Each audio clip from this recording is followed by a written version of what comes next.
사도행전 4장 23절로 31절 말씀 나누겠습니다. 교독하겠습니다. 4장 23절로 31절. 사도들이 노임에 그 동료에게 가서 제사장들과 장로들의 말을 다 알리니 그들이 듣고 한 마음으로 하나님께 소리를 높여 이르되 대주제여 천지와 바다와 그 가운데 만물을 지으신 이시여 또 주의 종 우리 조상 다윗의 입을 통하여 성령으로 말씀하시기를 어찌하여 열방이 분노하며 족속들이 허사를 경영하였는고 세상의 관원들이 나서며 관리들이 함께 모여 주와 그의 그리스도를 대적하도다 하신 이로소이다. 과연 헤롯과 본디오 빌라도는 이방인과 이스라엘 백성과 합세하여 하나님께서 기름 부으신 거룩한 종 예수를 거슬러 하나님의 권능과 뜻대로 이루려고 예정하신 그것을 행하려고 이 성에 모였나이다. 주여 이제도 그들의 위협함을 굽어보시옵고 또 종들로 하여금 담대히 하나님의 말씀을 전하게 하여 주시오며 손을 내밀어 병을 낫게 하시옵고 표적과 기사가 거룩한 종 예수의 이름으로 이루어지게 하옵소서 하노라. 일기를 다음에 모인 곳이 진동하더니 우리가 다 성령이 충만하여 담대히 하나님의 말씀을 전하니라. 아멘. 31장 찬송 드리겠습니다. 31장.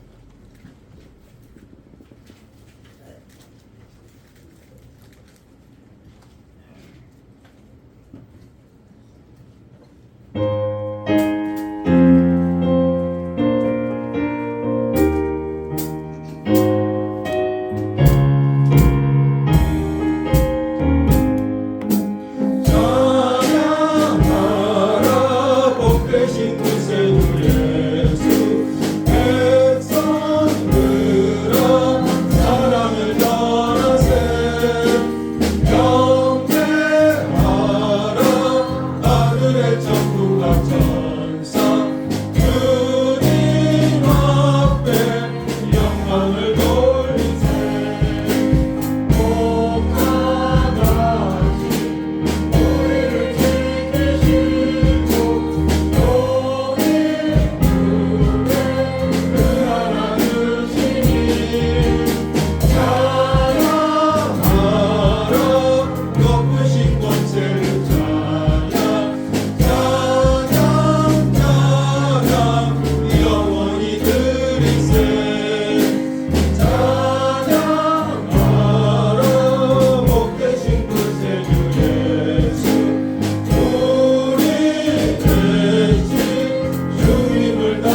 설교 제목 한번 할까요?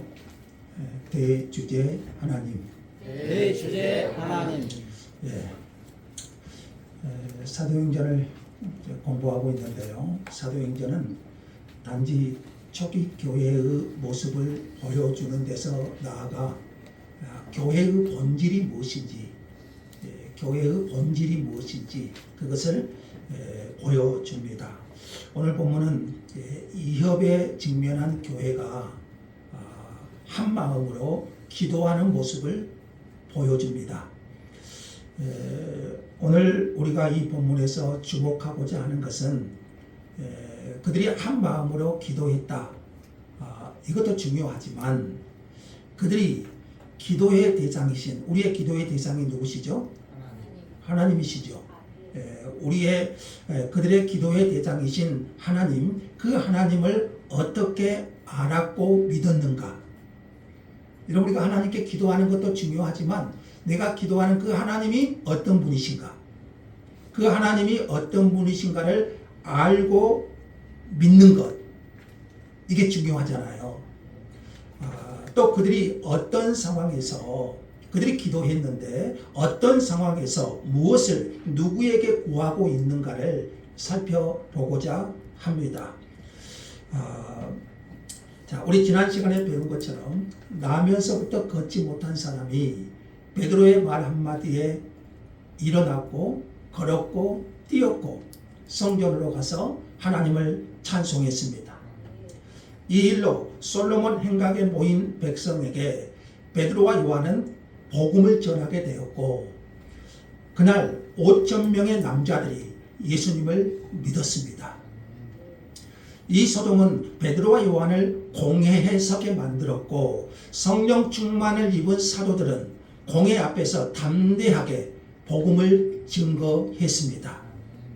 결국 베드로와 요한을 굴복시킬 수 없었던 공회는 예수의 이름으로 말하거나 가르치지 말라는 경고로 이들을 위협하고 놓아줄 수밖에 없었습니다.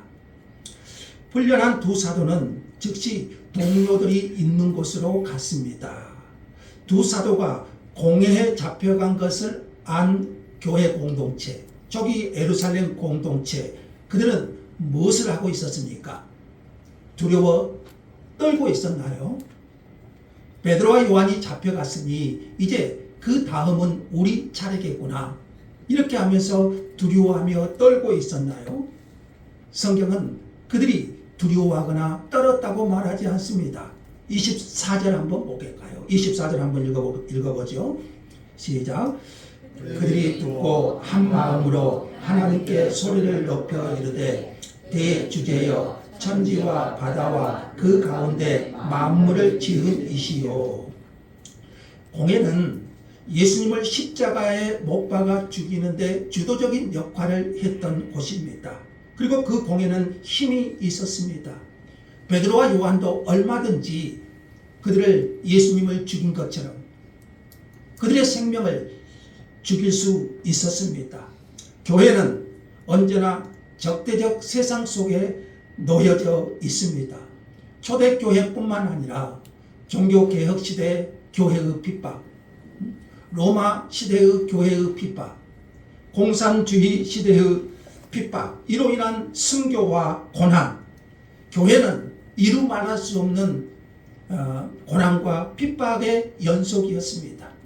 교회는 또 성도는 항상 이 적대적 세상 속에서 존재하고 있습니다. 세상은 언제나 교회를 말살하려고 해왔습니다. 지금도 그렇습니다. 그러나 하나님의 참된 교회는 세상에 가진 위협 속에서도 두려워하지 않습니다. 아무리 세상이 교회를 적대시해도 참된 교회는, 참된 성도는 그런 세상을 결코 두려워하지 않습니다. 그 이유는 단지 그들이 한 마음으로 기도했기 때문이 아닙니다. 오히려 오늘 본문은 그들이 누구에게 기도했는가, 여기에 중점이 있습니다. 그들이 초대교회가 한 마음으로 이 위협 속에서 기도했는데 그들의 기도는, 그들의 기도의 대상, 누구에게 기도했는가? 거기에 초점을 맞추고 있습니다. 그들은 하나님을 오늘 본문에서 뭐라고 부르죠? 대주제여, 대주제여 이렇게 불렀습니다. 여러분 대주제라는 뜻이 뭡니까? 이 말은 사도행전 여기에서만 나와요. 대주제라는 뜻은 절대적 힘을 가지고 주권적으로 다스리는 통치자, 절대적 힘을 가지고 주권적으로 다스리는 통치자. 앞에 한번 읽어볼까요? 다 같이요. 절대적 힘을 가지고 주권적으로 다스리는 통치자, 절대 주권자, 대주제, 절대 주권자 그런 뜻을 가지고 있지요. 하워드 마샬은 대주제는 발생하고 있는 일들 모두를 통제하시는 하나님의 주권을 반영하는 하나님에 대한 호칭, 이렇게 설명했습니다. 그러니까 지금 발생하고 있는 일들 모두를 통제하시는 하나님의 주권, 그 주권을 반영하는 하나님에 대한 호칭, 자신들을 위협하는 이 상황은 물론 지금 세상은 베드로와 요한을 대적하고 있고 더 나아가서 예루살렘 교회를 대적하고 있고, 그들은 이런 상황에서 자신들의 전 존재가 대주제이신 하나님의 손안에 있다.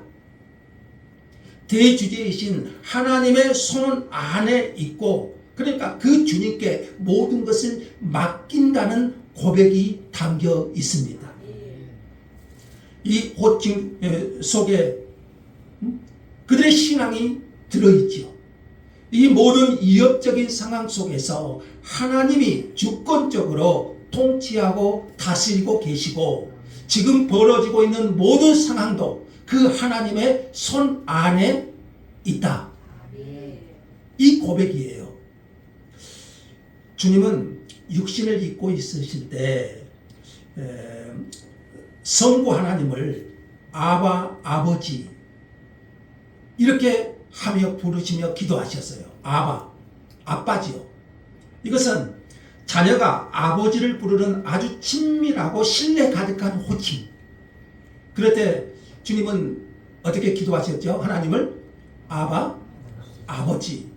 그리고 우리 주기도문에서는 이렇게 가르쳤죠. 하늘에 계신 우리 아버지, 우리 기도의 대상 하나님이시잖아요.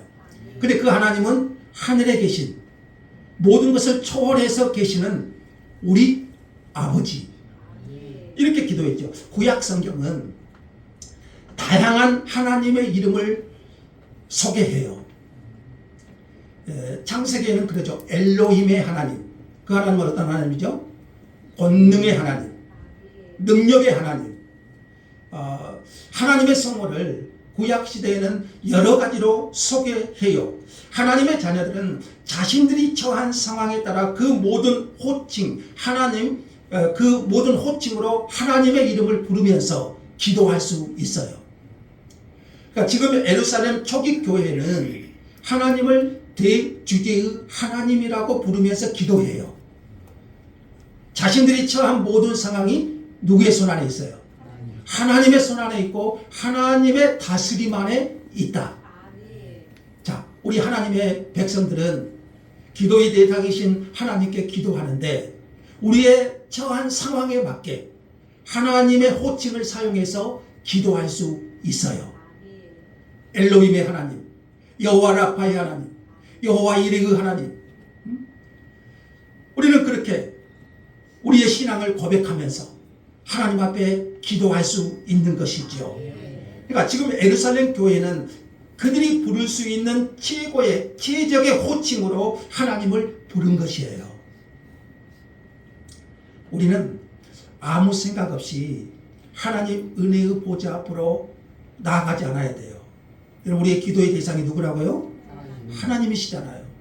그리고 또 여러분이 처한 상황이 있잖아요. 지금 내가 현실적으로 당하고 있는 또 문제들도 있잖아요. 그 문제를 가지고 하나님께 나아가잖아요. 아무 생각 없이 하나님의 보좌 앞에 나아가면 안 돼요. 우리는 그 하나님이 어떤 분이신가를 알아야 됩니다. 그리고 내가 누구에게 기도를 드리고 있는지도 알아야 돼요. 예루살렘 교회의 기도는 그들이 기도하기 전에 대주제이신 하나님을 기억했습니다. 그들은 위협을 당하는 자신들의 상황과 현실을 이해한 것이죠. 그리고 하나님이 이 모든 것을 주관하시고 통치하시고 다스리고 계시고 모든 것이 하나님의 손안에 있음을 고백하는, 그래서 대주제라는 그 단어 속에 이들의 모든 신앙 고백이 담겨 있는 거예요. 하나님의 백성은요, 모든 상황에서 이런 일을 해야 돼요. 그냥 의미 없이 하나님께 나아가는 것이 아니라 내가 믿는, 내가 기도하는 그 하나님이 어떤 분이신지 그 하나님을 신뢰하고 그 하나님의 호칭, 그 하나님의 이름을 부르면서 하나님 앞에 나아가는 거예요. 공회에 잡혀간 두 사도의 이야기를 들은 예루살렘 교회, 이들은 비상대책 회의를 열거나 현실 분석을 하려고 하지 않았어요. 교회가 지금 위협에 처해 있잖아요. 그러면 어째요? 장로들이 모여서 비상대책 회의를 열든지 아니면 현실 분석을 해서 어떻게 대처할까, 이렇게 했을 거죠. 그러나 그들은 자신이 처해 있는 모든 상황을 주권과 섭리 가운데 합력하여 그 역사를 이루어 가시는 대주제 하나님께 기도하기 시작한 거예요. 하나님의 절대 주권. 그래서 24절에 보시니까요, 천지와 바다와 그 가운데 만물을 지은 이시요. 이 말로요, 만물을 창조하신 하나님의 절대 주권을 다시 한번 강조해요. 대주제이신 하나님께 나아가는 것이 자신들이 할 수 있는 최선이에요. 대주제라는 이 호칭은 그들이 자신들에게 일어나는 상황을 어떻게 바라보고 있었는가를 보여줘요.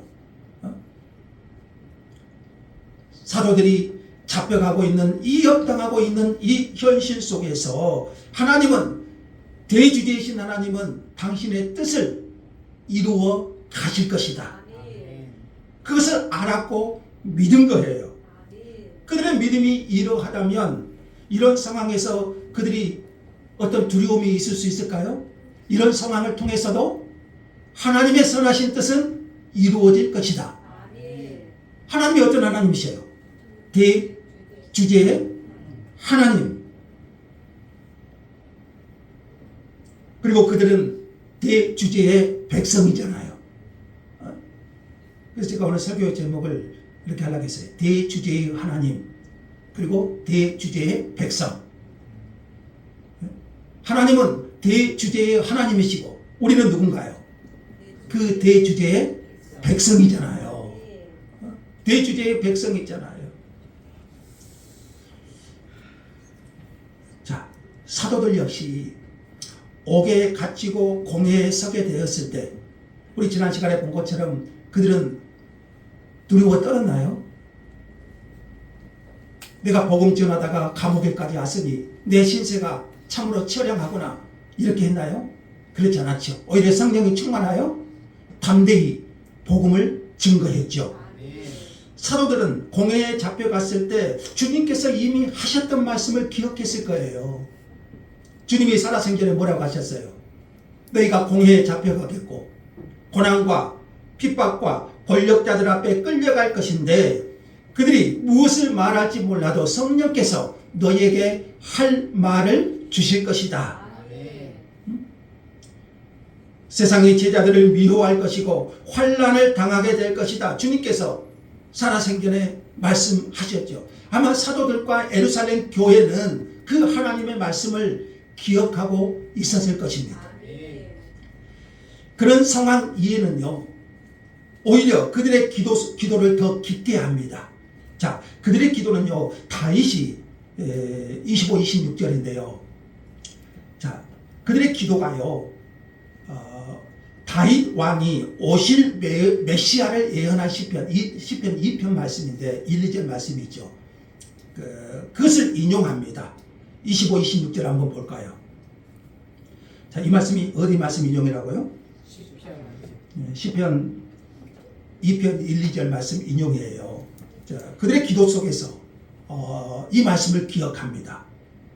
또 주의 종 우리 조상 다윗의 입을 통하여 성령으로 말씀하시기를 어찌하여 열방이 분노하며 조속들이 허사를 경영하였는고. 다같이 세상의 군왕들이 나서며 관리들이 함께 모여 주와 그의 그리스도를 대적하도다 하신 이로써이다.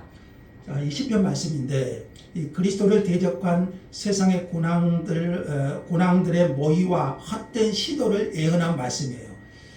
세상이 그리스도를 대적해요. 그러나 그들의 모의가 헛될 것이다. 그것을 예언한 것인데 그들이 분노하면서 하나님과 그리스도를 대적했지만 그 일은 허사가 되었어요. 왜 그러죠? 그리스도께서 죽은 자 가운데서 부활하셨기 때문입니다. 27절과 28절은 이 말씀이 어떻게 성취되었는가를 말해줘. 시편 말씀이 서로 반목하던 헤롯과 빌라도가 합세하여 예수님을 처형하는 일에 시편 2편 말씀이 성취되었어요. 헤롯과 빌라도 이외에도 이방인인 로마 사람들과 이스라엘 백성들이 합세하여 메시아이신 예수님을 죽이려고 힘을 합했습니다. 그러나 예수님은 죽은 지 3일 만에 부활하셨습니다. 그들의 모든 모의가 허사가 된 것이죠. 자, 그래서 헤롯과 빌라도는 기곤만장하게 예수님을 처형할 권세가 자신들에게 있다고 생각했지만 결국 그들은 28절 하나님의 권능과 뜻대로 이루는 도구가 되었을 뿐입니다.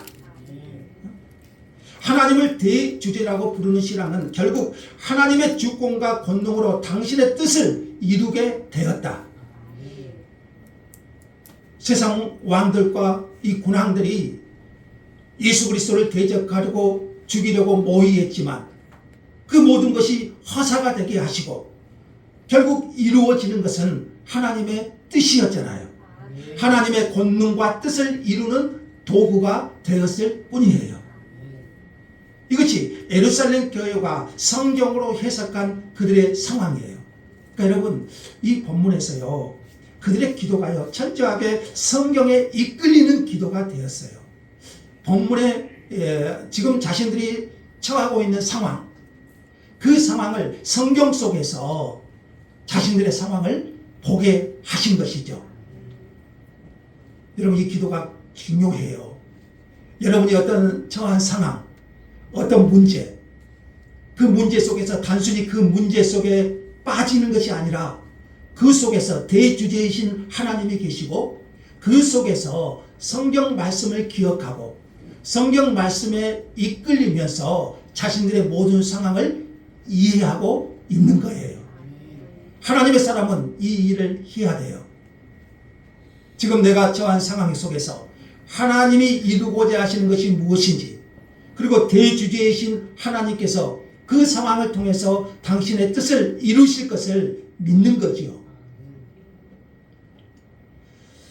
이어지는 29절과 30절은 대주제이신 하나님께 이들이 구한 기도의 내용입니다.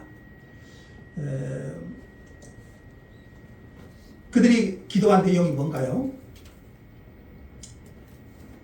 자신들의 대적인 공회를 무력화시켜달라고 기도한가요?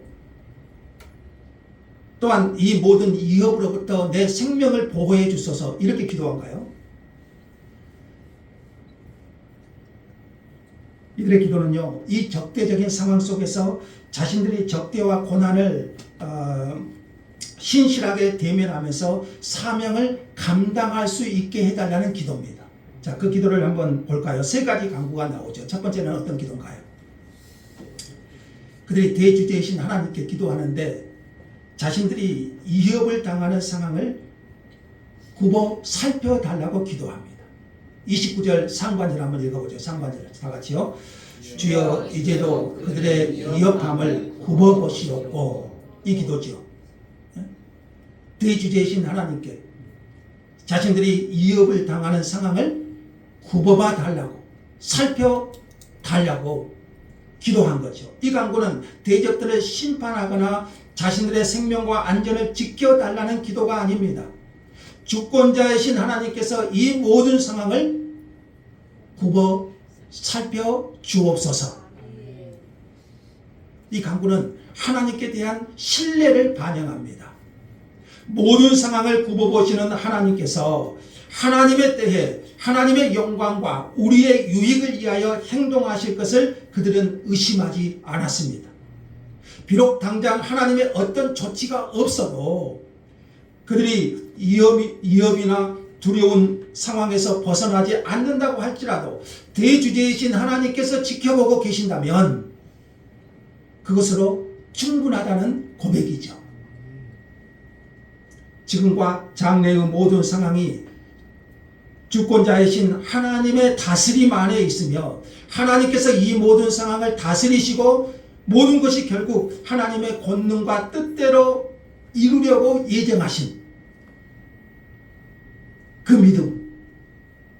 믿음이 이 간구 속에 드러나 있는 거죠. 자신들의 위협을 당하는 상황을 하나님께서 알고 계시고 하나님의 때에 하나님께서 친히 그 모든 일을 이루어 주실 줄 믿는 믿음이죠. 두 번째로 간구한 것은 뭔가요? 하나님의 말씀을 담대히 전하게 하소서. 29절 중반부 한번 또 읽어보죠. 다 같이요. 또 종들로 하여금 담대히 하나님의 말씀을 전하게 하여 주시오며. 이 간구죠. 그들은 자신들을 대주제의 종들로 여겼습니다. 또 종들로 하여금.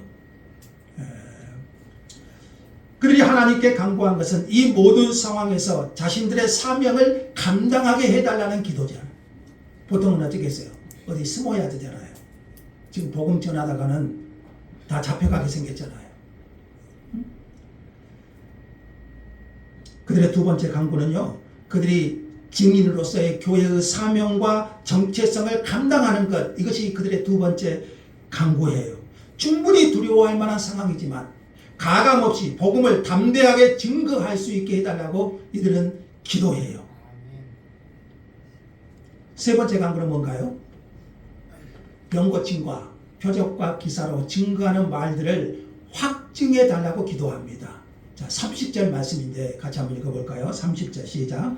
손을 내밀어 병을 낫게 하시옵고 표적과 기사가 거룩한 종 예수의 이름으로 이루어지게 하옵소서. 병고침과 표적과 기사. 자, 이것을 하나님께서 보여달라고 기도하잖아요. 그 목적이 뭔가요? 하나님의 말씀을 확증해 주는 역할을 하는 거예요. 그러니까 표적과 이런 기사, 병고침 이런 것들은 그 자체로서 역사가 있지만 그걸 통해서 자신들이 전하는 말씀, 사도들이 전하는 말씀을 확증해 주기를 원하는 거죠.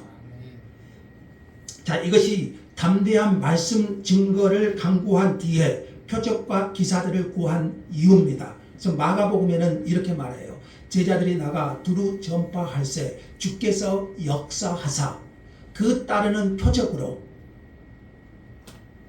뭘 확증하십니까? 말씀을, 그들이 전하는 말씀을 확실히 증언하십니다. 그러니까 그 따르는 표적으로 사도들이 전하는 말씀을, 그 말씀이 진리임을 확증해 주시는 거예요. 자, 하나님의 응답, 이 세 가지 간구에 대해서 하나님의 응답이 임했나요? 31절 한번 읽어보죠. 그것이 어떻게 응답하셨는가 볼까요? 31절. 빌기를 다음에 모인 곳이 진동하더니 무리가 다 성령에 충만하여 담대히 하나님의 말씀을 전하니라. 하나님의 응답이 즉각적으로 임합니다. 하나님의 기도는 이렇게 즉각적으로 임할 때도 있고요. 기다리라고 하는 것도 있고요. 또 응답이 없는 무응답도 있죠. 모인 곳이 진동하더니 우리가 다 성령의 충만함을 입었어요. 자, 모인 곳이 진동하는 일이 일어났죠. 자, 이것은 어떤 의미일까요? 첫 번째 기도 한번 생각해 보세요. 이 상황을 굽어 살펴봐 달라고 기도했죠. 거기에 대한 응답이죠. 모인 곳이 진동. 이건 뭐예요? 내가 너희와 함께 있으며 너희의 모든 상황을 다스리고 있고 너희를 지켜보고 있노라. 그런 의미죠. 이 진동함으로 응답된 것은 대주제이신 하나님이 그 모든 것 가운데 함께하고 계심을 친히 보여주신 거죠. 하나님은 모인 곳이 진동하게 하심으로 친히 그 모든 상황을 굽어 살펴보고 계심을 알려주셨습니다. 자, 두 번째 간구는 어떻게 이루어지나요? 31절 후반부에 나오죠. 다 성령에 충만하여 담대히 하나님의 말씀을 전하게 하심으로 응답되었어요. 담대한 증인이 되도록 성령 충만을 주신 것이죠. 그들이 그렇게 기도했잖아요. 하나님의 말씀을 담대히 전하게 하옵소서. 그래서 이 기도에 응답하여 그들에게 성령 충만함을 주시고 담대한 하나님의 증인이 되게 하신 거예요.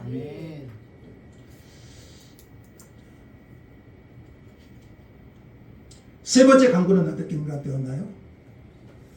오늘 본문에는 나오지 않지만 5장 12절에 한번 볼까요? 5장 12절에 보시면 사도들의 손을 통하여 민간에 뭐가 나타납니까?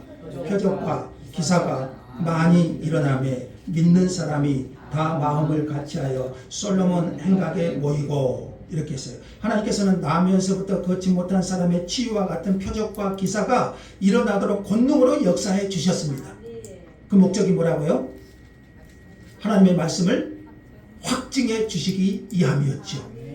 그래서 그들이 전하는 말씀을 이런 표적과 기사를 통해서 확증해 주신 거예요. 그들의 세 가지 간구가 모두 이루어졌죠. 자, 우리 하나님은 대주제의 하나님이십니다. 교회는 대주제의 백성입니다. 하나님은 이 세상에 일어나는 모든 문제를 통제하시고 다스리시는 주권자이십니다. 여러분 이것을 믿습니까? 우리 하나님은 대주제의 하나님. 내게 일어나는 모든 상황을 통제하시고 다스리시는 주권자 하나님. 세상에 일어나는 모든 일이 대주제이신 하나님의 권능과 뜻대로 이루도록 주권적으로 역사하십니다. 우리는 이 하나님을 믿습니다. 대주제의 하나님을 믿습니다. 오늘 우리에게 일어나고 있는 모든 일들도 하나님의 선하신 권능과 뜻대로 주권적으로 역사하십니다. 우크라이나 전쟁이 푸틴의 손에 달려있는 것 같지만, 북한으로부터 안전이 미국 손에 달려있는 것 같지만, 여러분 이 모든 것은 하나님께서 주관하십니다. 어떤 악한 통치자가 하나님을 대적하며 교회를 박해할지라도 그 모든 것을 굽어 살펴보시는 하나님, 그리고 하나님의 권능과 뜻으로 당신이 예비하신 모든 일을 이루어 가시는 거예요. 역사의 모든 인물은 선을 행하든지 악을 행하든지 하나님의 뜻을 이루는 도구일 뿐입니다.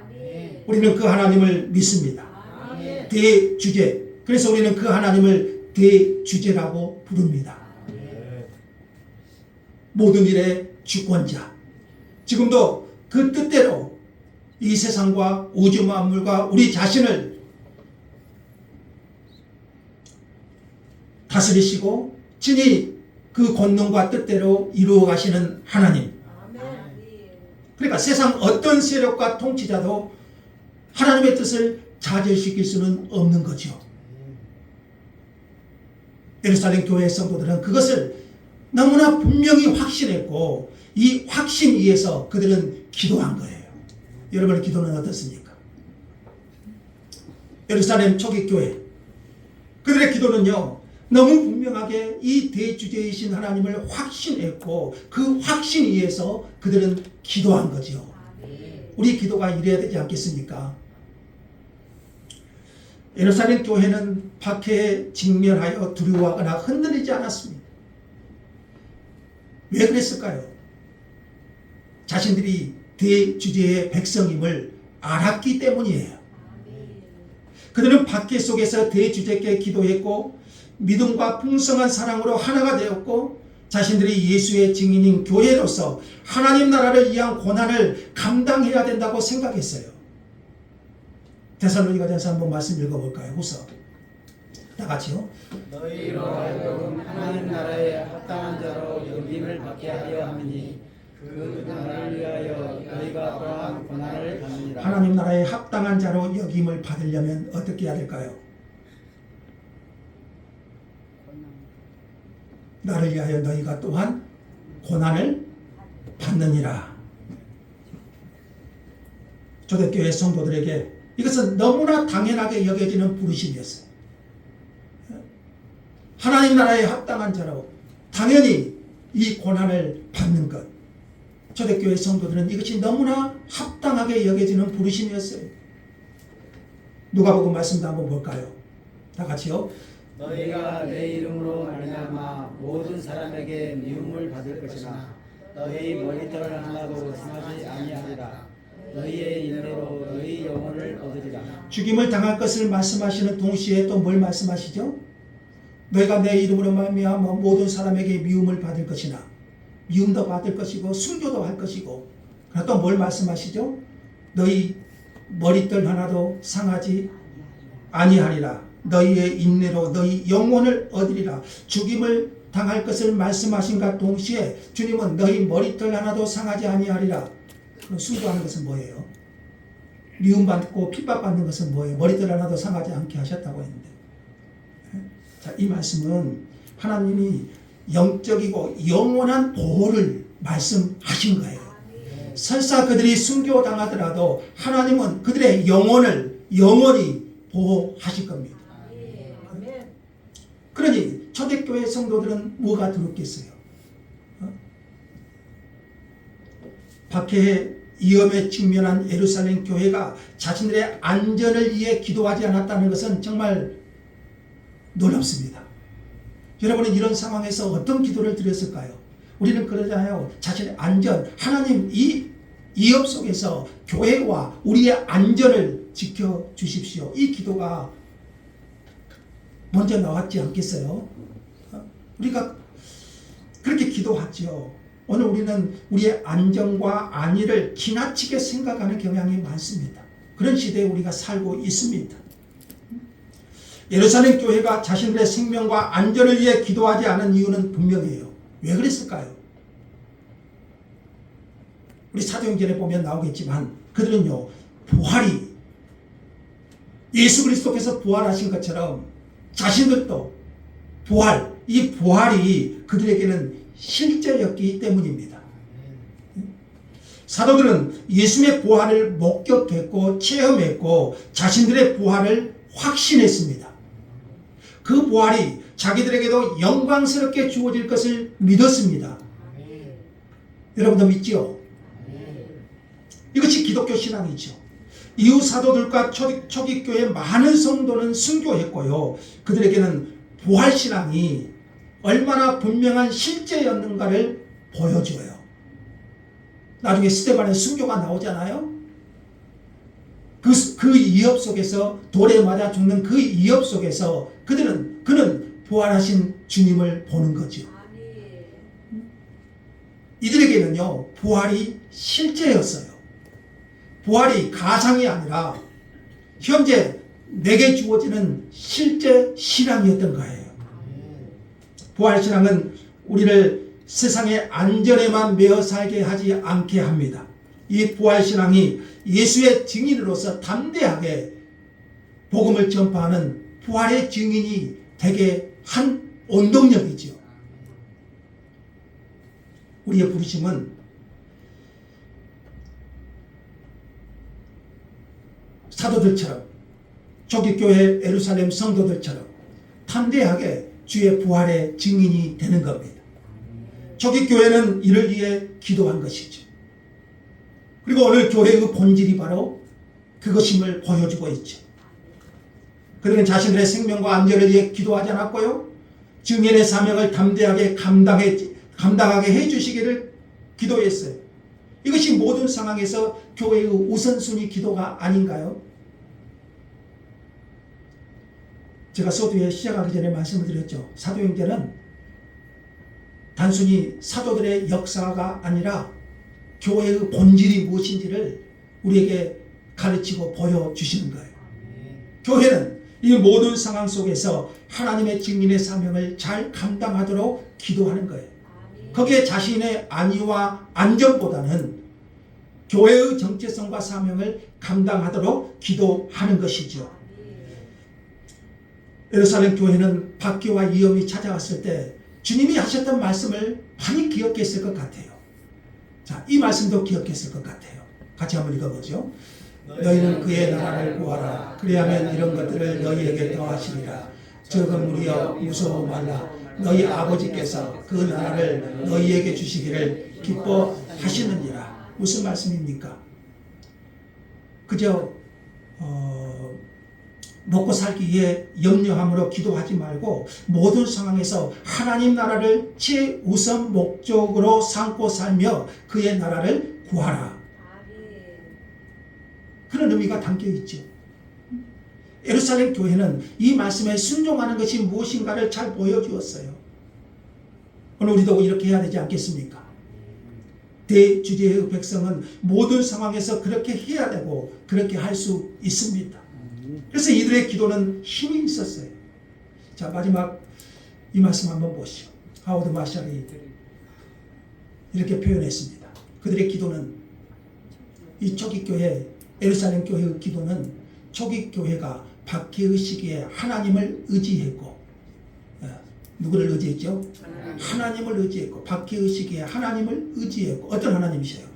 대주제의 하나님. 어떤 일이 발생하기 전에 하나님이 미리 아신다는 사실에서 이완을 찾았으며 하나님이 아신다. 그들의 박해, 그들의 환난, 그들의 위협. 자, 하나님이 미리 아신다는 사실에서 이완을 찾았고 누가 아십니까? 하나님이 아신다. 마지막 문장 같이 한번 읽죠.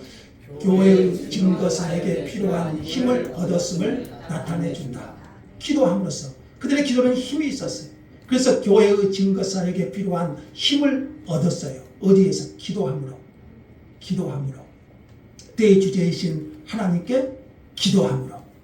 그들은 하나님을 의지했고 또한 대주제이신 그 하나님이 모든 것을 알고 계신다. 알고 계신다는 것은 단순히 그런 위험만을 알다. 그런 의미보다도 그 모든 것을 다스리시고 하나님의 권능과 뜻대로 이루어 가실 것을 믿는 거지요.